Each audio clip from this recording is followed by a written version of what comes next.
a stretch. Good, all right. So from here, we're gonna go into a plie and a releve. And then from there, I want you to balance. So I'm gonna have Ashley go to the bar now. Good, so she's gonna go plie, and then she's gonna immediately take the passe. Ready? 5, 6, 7, and plie, passe.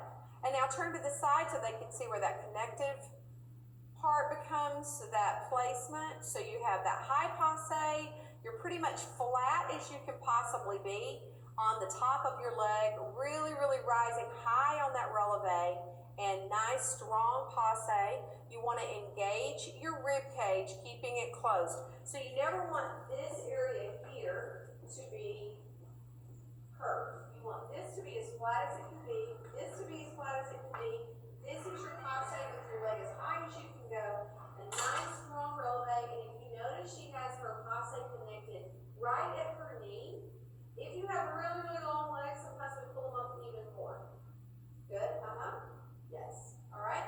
And when she pulls her leg up, it should really, really think about locking that center in, where the rib cage are closing in and everything is coming in towards your center. Like as if you had a hole, and when you go into center, you want to think about always pulling in and making that hole smaller and smaller and smaller. All right, and come down, and let's do the other side. Ready? And plie, passe, and turn to the side, and balance. Now, she's using a bar, and you can use your kitchen chair. So you just hold on to that chair, and then you have something to do your bar work with. Good, and come down. So now we're gonna come back out a little bit, and she's gonna take the prep. So turn around and face that way. We're gonna take the prep. We wanna always go on that releve first, and then come through your plie. Now the reason that I teach that way is because I feel like I always tell the kids, my releve is stronger, not the first one I do.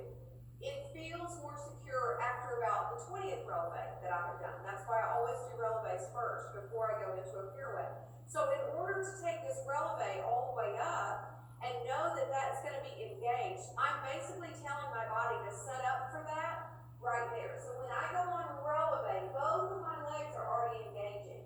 If I go into it flat, I'm not really sure where my leg is going to be at that point. Do I feel safe, stable enough? So I'm going to go rise, and then right here I'm ready. So I'm never going to lower this back heel again. I'm going to take that, and you want to think about your releve and your plie as being in a tripod position, because if I go here and then one foot in front of the other, now you're kind of in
this way.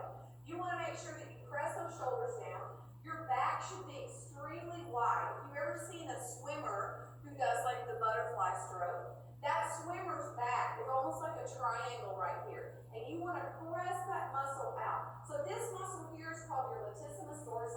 And when you take your arm out, I should not be able to push her arm down. I should just be able to press it, and she is holding, she's really pressing right here. It's the same muscles you use if you're going to push up on a bar. You're engaging your back in order to push up on that bar.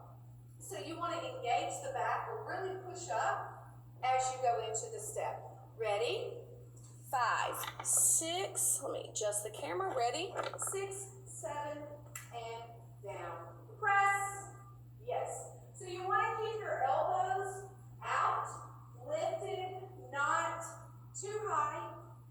Keep them in this nice circle here. And also make sure that when you lift up, your back is not arching. You want to close everything in. So I say you want to just try and disappear on the front as much as possible and disappear on the back. Make the tiniest, most condensed line going up and down as you can as you peer away. All right, we're going to try it again.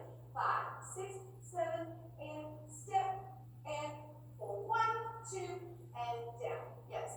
And so if you feel yourself fall to the right, what you can say to yourself, okay, every single time I fall to the right. Well, maybe you are moving your shoulder as you're turning. Maybe you are not spotting correctly. So you have to make sure that everything is in line so that when you come down, you should be able to just come right back down from where you started. Because a turn is a balance. It's not necessarily a spin as some people, a spin to me kind of comes out of a flat foot and then they kind of rise into it. And I prefer that nice, clean, strong releve. So you have to make sure that you really, really know where your base is, where you're going to find that good balance. And sometimes when you practice, as we grow, our body kind of changes, our center changes. So this is something that every single dancer needs to work on all the time. As Ashley grows, right now Ashley's not dancing as much because of everything that's going on. So when Ashley comes back in, unless she's staying at home training, she might come back to dance and not feel like she's on her center. And that comes from doing planks, that comes from doing sit-ups, those type of things that you guys already know how to do that you can incorporate at home through your workout. And I didn't put those on there today because everyone knows how to do a plank, we know how to do a sit-up. So I want to give you some more information that you can work on that we don't always have lots of time to work with in our classes, but this is something that you can work on all the time at home. Okay? And we're going to reverse to the left side. Ready? 5, 6, 7, and step left,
keep on watching all of our online classes that we're offering this week, and stay tuned for more exciting news.